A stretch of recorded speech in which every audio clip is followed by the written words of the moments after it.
एक समय था जब जन्म का अर्थ था घर में दीप जलना, स्त्रियों का इकट्ठा होना, मंत्रों की ध्वनि और एक नई आत्मा का पृथ्वी पर उतरना।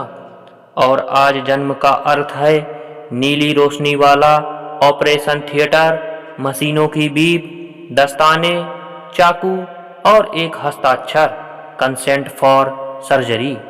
और सबसे डरावनी बात यह है कि इस परिवर्तन को हमने प्रगति मान लिया है, जबकि किसी ने यह पूछने का साहस नहीं किया कि यदि प्रकृति ने लाखों वर्षों तक बिना चीर फाड़ के जन्म दिया, तो अचानक पिछले कुछ दशकों में ही 90 से 95% स्त्रियों का शरीर असमर्थ कैसे हो गया?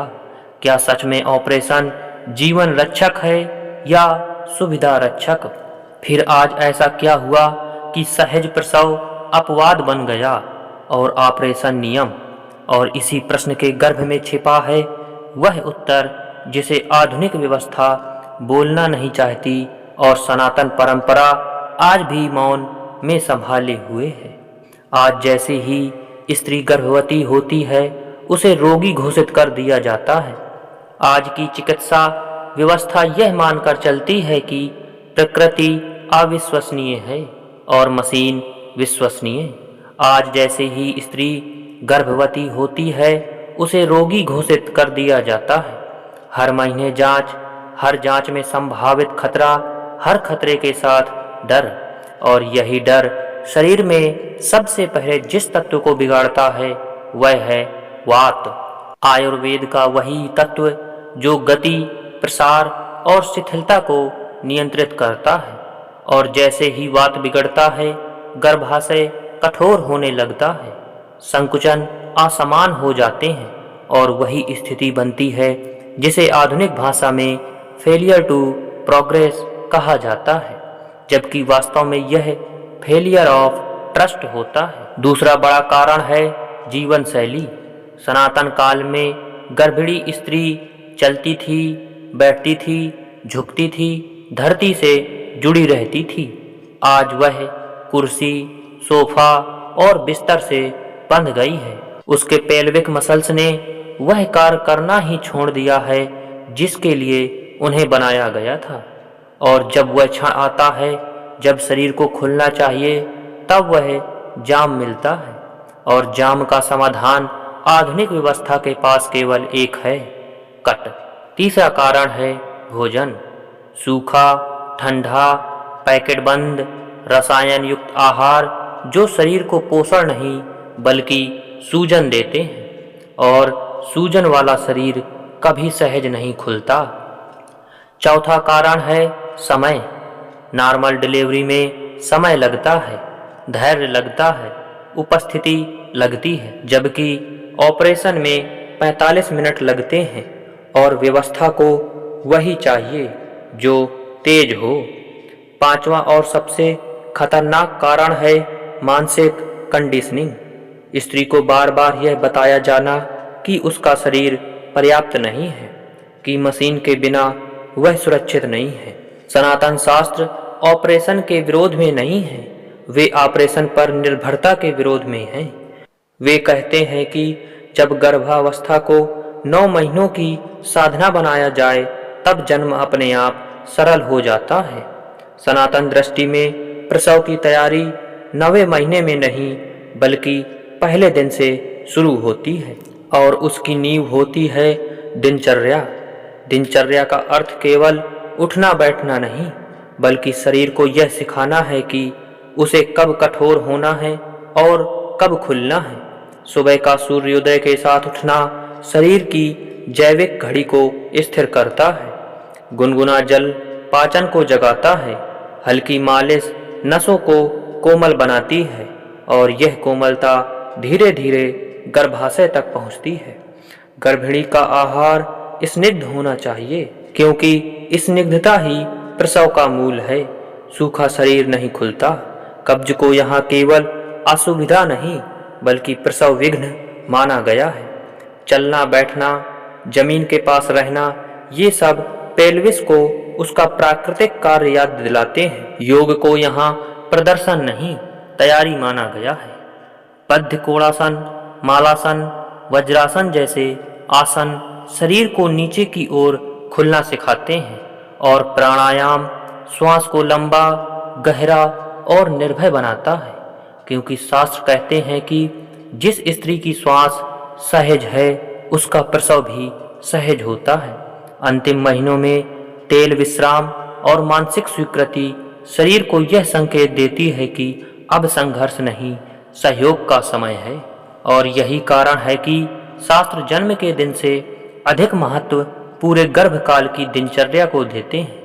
आधुनिक सोच जहाँ केवल डिलीवरी के क्षण पर ध्यान देती है, वही आयुर्वेद कहता है कि प्रसव का स्वरूप उसी दिनचर्या से तय हो जाता है जो गर्भ के पहले दिन से अपनाई जाती है, क्योंकि अनियमित जीवन, देर रात जागरण, गलत आहार, मानसिक अशांति और शारीरिक निष्क्रियता गर्भाशय को धीरे धीरे कठोर बना देती है।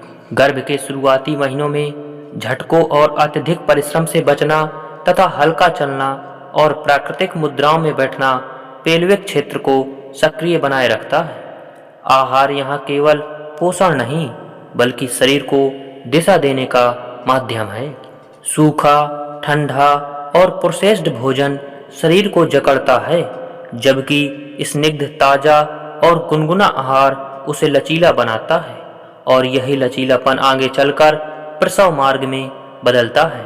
आयुर्वेद में कब्ज को सामान्य समस्या नहीं बल्कि प्रसव विघ्न का कारण माना गया है, क्योंकि भरी हुई आंतें गर्भाशय पर दबाव डालती हैं और मानसिक शांति को औषधि के समान महत्व दिया गया है, क्योंकि भय और तनाव शरीर में वात को बढ़ाकर मांसपेशियों को संकुचित कर देते हैं। अंतिम महीनों में हल्की तेल मालिश, सही विश्राम और सहज श्वास शरीर को यह संकेत देते हैं कि उसे अब संघर्ष नहीं बल्कि खुलना है। और सनातन का यही निष्कर्ष है कि जिस शरीर को 9 महीनों तक खुलने का अभ्यास मिला हो उसे जन्म के दिन चीरने की आवश्यकता नहीं पड़ती।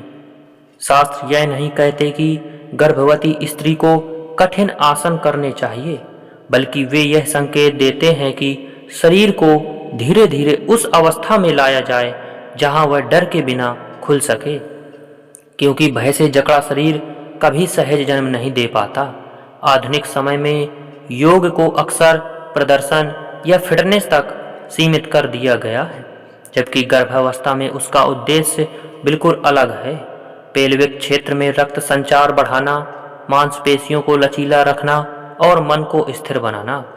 बद्ध कोणासन, मालासन और वज्रासन जैसे सरल आसन शरीर को नीचे की ओर खुलने की स्मृति दिलाते हैं, जो कुर्सी, सोफा आधारित जीवन में लगभग खो चुकी होती है।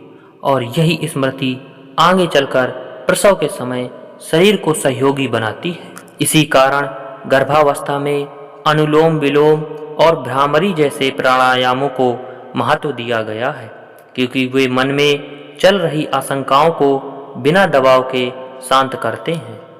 शास्त्र यह भी संकेत देते हैं कि प्रसव के समय स्त्री जितनी श्वास को रोकती है उतना ही संघर्ष बढ़ता है और जितनी श्वास को बहने देती है उतना ही मार्ग खुलता है। आज की सबसे बड़ी त्रासदी यह नहीं कि ऑपरेशन बढ़ गए हैं, बल्कि यह है कि हमने उन्हें अपरिहार्य मान लिया है, जबकि सनातन परंपरा में उन्हें केवल अंतिम विकल्प माना गया था। आधुनिक चिकित्सा व्यवस्था ने धीरे धीरे यह धारणा बना दी कि स्त्री का शरीर अपने आप जन्म देने में सक्षम नहीं है, और यह धारणा किसी एक दिन में नहीं बनी, बल्कि जांच रिपोर्टों, आंकड़ों, शब्दावली और चेतावनियों के माध्यम से स्त्री के मन में बोई गई। जैसे ही गर्भावस्था शुरू होती है, कभी पेल्विस छोटा बताया जाता है, कभी बच्चा बड़ा, कभी उम्र, कभी वजन, और इन सब के बीच जो महत्वपूर्ण तत्व है वह गायब हो जाता है, विश्वास। सनातन कहता है कि जब तक भय नहीं है तब तक शरीर अपना काम जानता है, लेकिन आधुनिक व्यवस्था भय को सुरक्षा का पर्याय बना देती है और भयभीत शरीर कभी सहज प्रसव नहीं करता। एक और बड़ी भ्रांति यह है कि आराम का अर्थ निष्क्रियता है। स्त्री को महीनों तक बिस्तर या कुर्सी से बांध दिया जाता है, जिससे पेल्विक मसल्स अपना प्राकृतिक कार्य भूल जाती हैं और फिर उसी निष्क्रियता को ऑपरेशन का कारण बताया जाता है। सहज प्रसव कोई चमत्कार नहीं, बल्कि 9 महीनों की सही दिनचर्या, योग, श्वास और भय मुक्त मन का परिणाम है। ऑपरेशन आवश्यकता हो सकता है, नियम नहीं। जब स्त्री अपने शरीर पर विश्वास करती है और प्रकृति को समय मिलता है, तब जन्म स्वयं मार्ग बना लेता है। दोस्तों, अगर यह जानकारी आपको पसंद आए तो वीडियो को लाइक कीजिए एवं चैनल को सब्सक्राइब कीजिए। मिलते हैं एक नई रोचक जानकारी के साथ। तब तक के लिए राधे राधे।